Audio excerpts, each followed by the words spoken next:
慢慢放低你手上。海也問一個最舒服海之時，放鬆膊頭，放鬆條頸，合埋眼，深深吸一啖氣，慢慢呼出去。今晚我第一記抬起頭，望下天空上面各國最熟悉海朋友月球。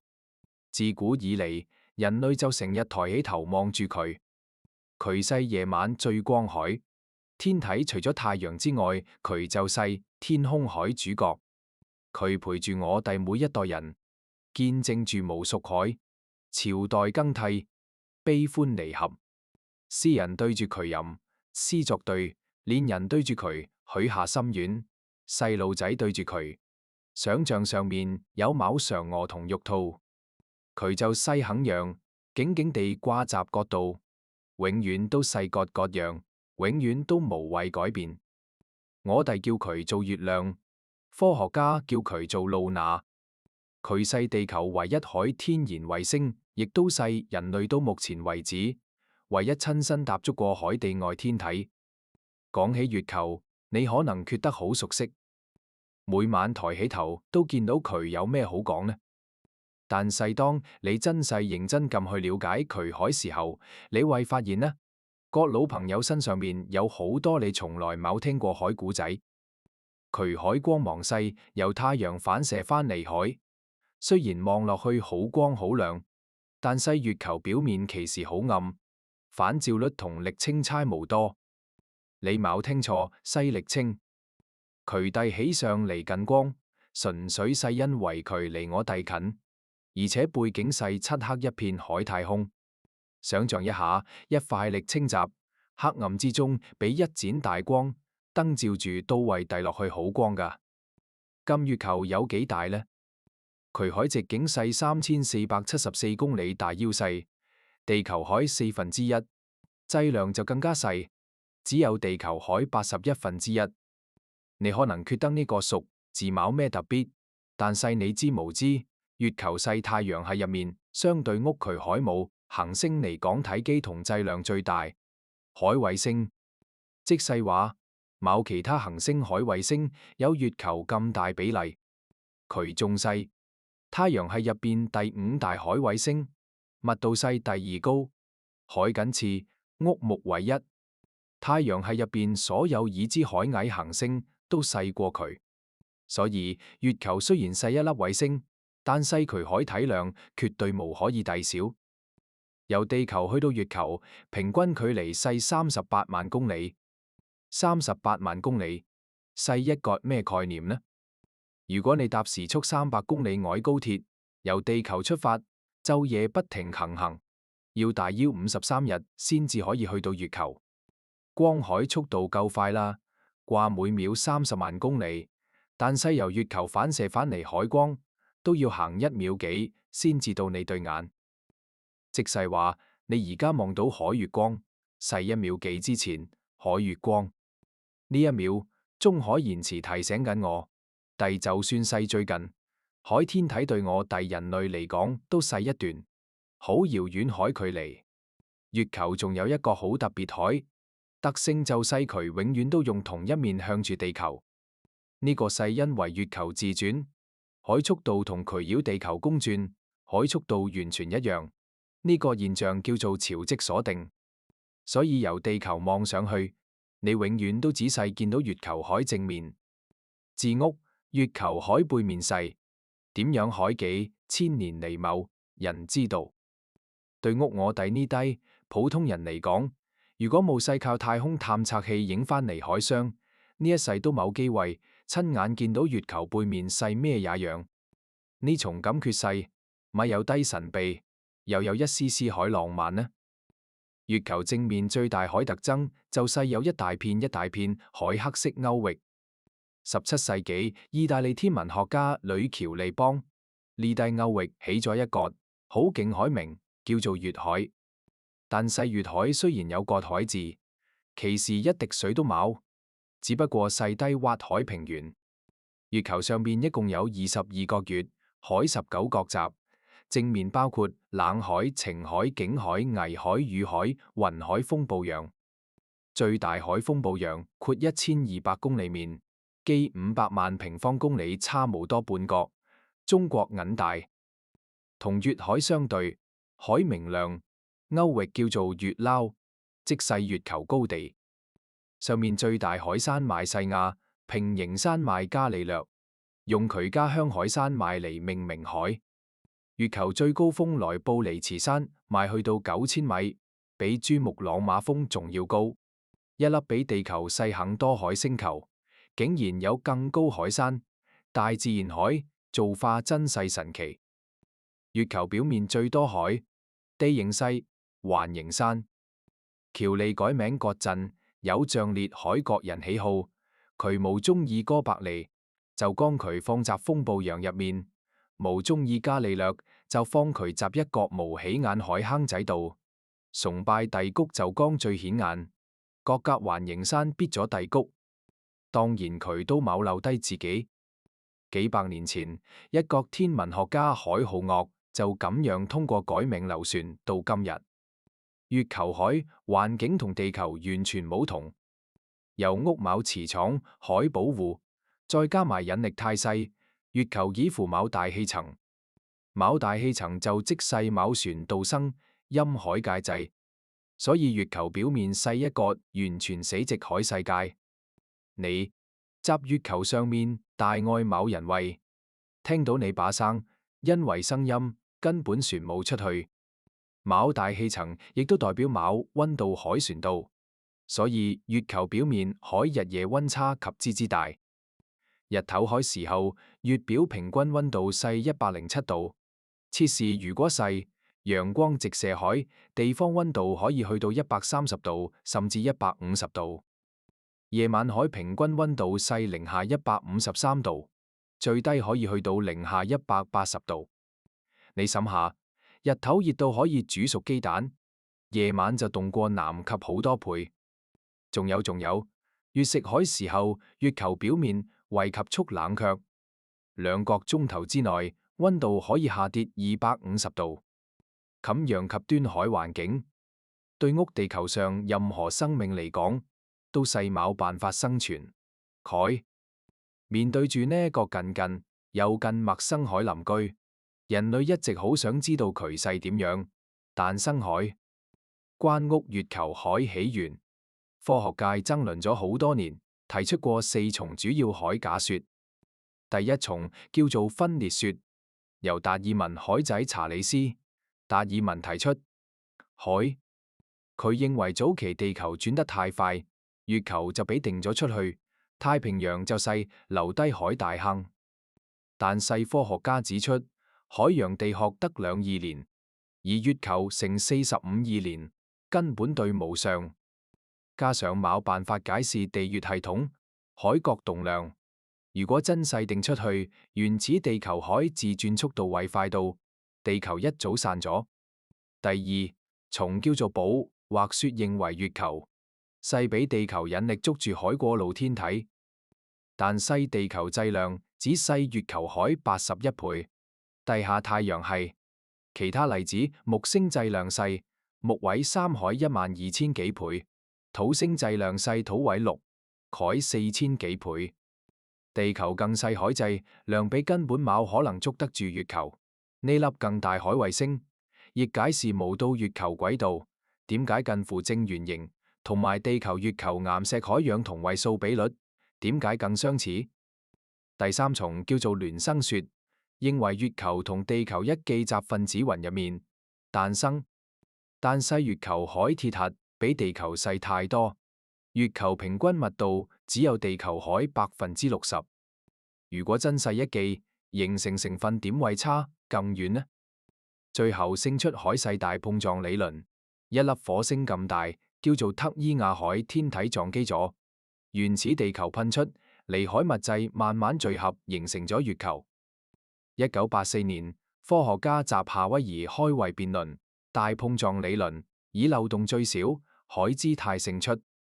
不過佢能夠勝出仔細，因為漏洞遞落細低。人類要證實呢個假說，仲需要更多證據。講完月球本身，我哋將目光放返去人類海歷史上面。人類世點樣一步一步梗行到月球海呢？呢個古仔要由好耐好耐之前講起。20世紀30年代，德國有一班航天工程師開始研發液態燃料火箭。佢哋海目的好前純，就細想令火箭飛得更高，飛得更遠。呢班人海領頭叫做馮布勞恩，係一個工程學海天才。佢畢生海，夢想就細，有朝一日可以將人類送入太空。後生嗰陣，海馮布勞恩一心竟細想征服外太空，佢冇審過火箭，集軍事上面海價值。但係命運就係咁樣捉弄人。第二次世界大戰爆發之後，納粹德國將佢海火箭技術用咗嚟研製一種叫做維爾火箭海彈道導彈。呢款導彈射程可以去到320公里，可以攜帶1130公斤重，每彈頭時速成4000公里。以當時海技術嚟講，呢個速度完全冇任何防禦措施可以抵擋。德國用維爾火箭轟炸英國南部，造成咗近萬名英國居民海傷亡。1944年6月20號，德國進行咗維爾火箭海試飛，成功穿越咗卡門線。卡門線係咩嘢呢？佢係國際公認海大氣層同外太空海分界，現海拔100公里。維爾火箭就咁樣成為咗人類歷史上第一個進入外太空外人造物體。諷刺海係呢個本應係人類探索宇宙海第一步，背後卻係戰爭同死亡。而維爾火箭海設計亦都成為咗日後美國同蘇聯太空競賽入面火箭設計海基礎。1945年5月，納粹德國投降。美國同蘇聯作為戰勝國，即刻開始搶奪德國留低落嚟海科技戰利品。其中最珍貴海就係維爾火箭海設計圖同埋技術人員。美國手快無前子，問到設計圖，仲帶走咗設計維爾火箭海技術總監馮布勞恩本人。而蘇聯嗰邊就只能夠食殘羹剩飯。警世問到一低殘缺海設計圖同埋一低邊原技術人員，但係好彩海細，蘇聯海監獄入面仲關注一位科學界海大臣，叫做克羅廖夫。正係呢位大臣令到蘇聯集之後，海太空競賽入面一路壓住美國嚟打。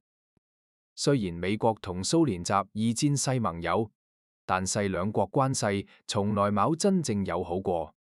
美國對蘇聯海共產主義同斯大林統治保持警惕，蘇聯就不滿美國推遲參戰，導致數百萬蘇聯人犧牲，亦不滿美國干預蘇聯集東歐擴張。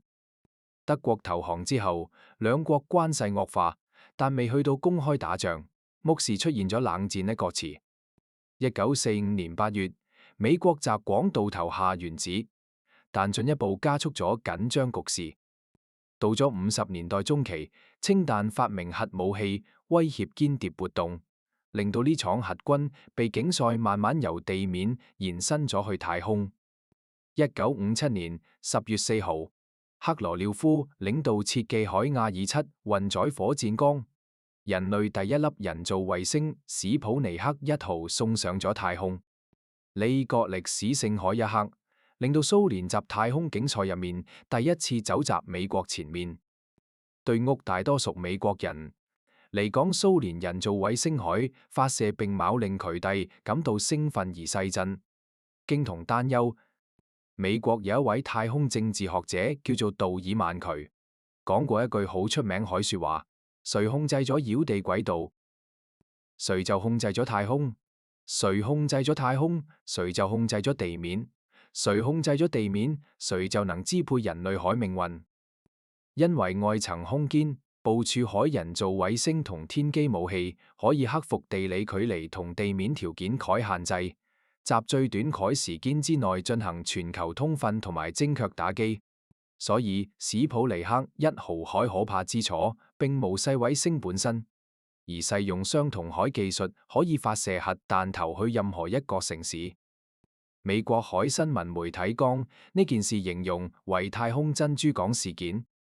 所以你而家應該明白啦，呢場太空競賽根本無勢前巡海，人類探索宇宙近簡前，而細美蘇兩個超級大國為咗各自國家安全所必須要做海事，雙方海目標都好明，卻一旦核戰爭爆發，就要確保集最短時間之內可以一次過打殘對手，令對方冇反擊能力。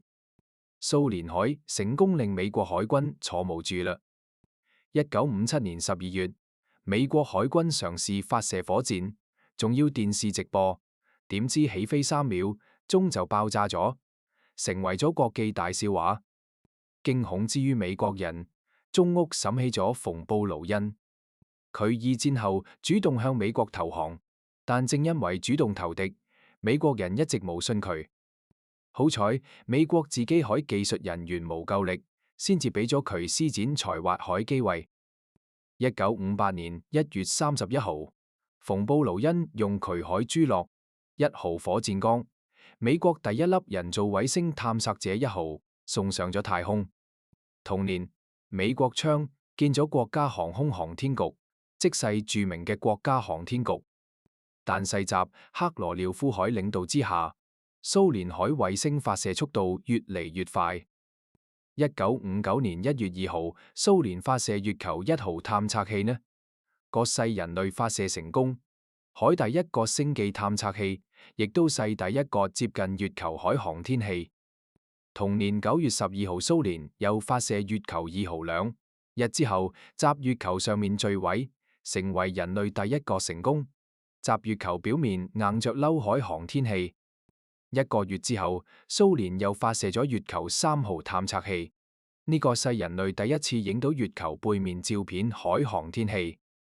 跟住落嚟，1961年4月12號，蘇聯發射東方1號宇宙飛船，成功將航天員尤里加加林送上咗地球軌道，完成咗世界上首次載人宇宙飛行時，現咗人類進入太空海夢想。加加林亦都成為咗第一個進入太空海人。當佢返回地球嗰時候，加加林成為咗蘇聯海民族英雄同世界名人。佢海笑容，佢海揮手，傳遍咗成個地球。天才之間都有差距。面對住克羅廖夫不斷衝下海，世界紀錄，馮布勞恩備受打擊，但勢都只能夠默默肯追趕。1961年5月5號，美國亦都完成咗第一次完整海載人太空飛行。艾倫·謝坡德成為咗首個進入太空海美國人。雖然佢冇畫得好似加加林一樣咁大海容肉，但細佢都成為咗美國海民族英雄。集華盛頓紐腰同洛杉磯舉行咗巡遊慶祝。因為收屋輸俾蘇聯，美國總統肯尼迪集謝坡德飛行之後僅僅20日，就大膽咁向全世界宣布，集未來10年之內，美國要成為第一個將人類送上月球海國家。呢個就係著名海亞波羅計劃。肯尼迪任命馮布勞恩做技術總監，主持土星5號運載火箭海研發工作。土星5號係人類史上最大海運載火箭，高達110.6米，總推力達到3408噸。呢個紀錄到而家都仲未有人打破到。1962年2月，約翰格倫成為咗第一個環繞地球軌道飛行海美國人。1963年6月，蘇聯將一位女性送入地球軌道，佢亦都成為人類第一個進入太空海女性。雖然馮布勞恩一路窮追不捨，但細睇落去仍然好似活在克羅廖夫海影子入面。1965年3月18號，蘇聯航天員列昂諾夫離開宇宙飛船，到達太空環境，進行咗10分鐘海活動，成為咗人類史上首次完成出艙活動海人。1966年1月31號，蘇聯發射月球9號探測器，人類首次喺月球上面時，現遠着陸載人登月，似乎已經遞到曙光。就集全世界以為克羅廖夫為型海時候，佢因為癌症集手術入邊過咗身。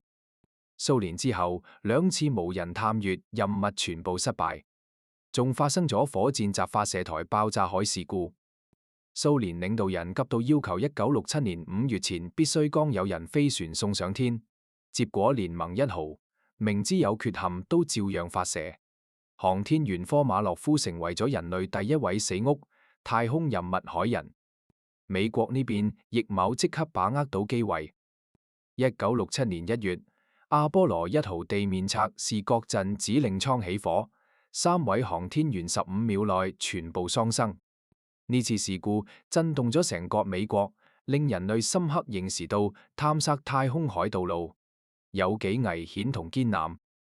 不過馮布勞恩好快就調整好狀態，從呢次失敗入面吸取咗經驗教訓，亦都捉住咗佢呢一生僅有海機會。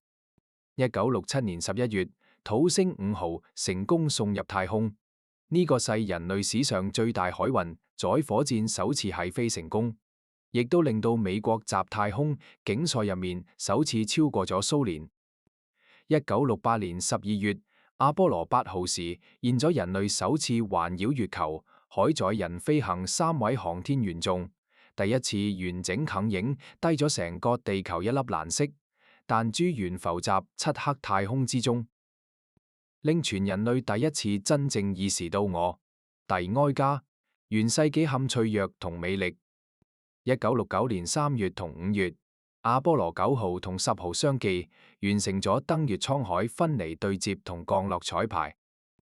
10號海航天員駕駛登月艙下降到距離月球表面只有15公里海高度，一切準備就緒，人類距離登陸月球只差最後一步。就集呢個時候，我哋再望返月球本身，佢依然靜靜掛集天空上面，無理為地球上海紛爭同競賽。佢已經存在咗45億年，表面布滿隕石撞擊海疤痕，每一度都係宇宙歷史海印記。冇大氣層，冇風，冇雨，冇侵蝕紀。12年前踩上去海腳印，為一直保留到而家。日頭100幾度，夜晚零下100幾度，係一個極端到冇辦法生存嘅世界，但又係人類最想踏足嘅地方。月球上面海一日等屋，地球海1個月。企集月球表面太陽用極之緩慢海速度升上嚟，再用同樣緩慢海速度落返去。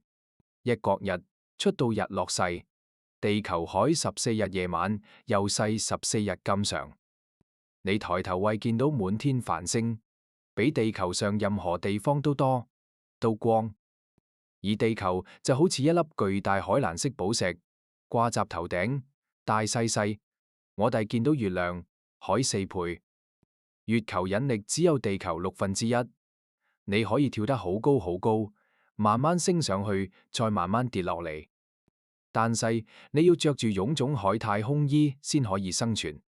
佢係你集月球表面唯一海保護關屋月球海一切。人類由古至今都充滿好奇同想象。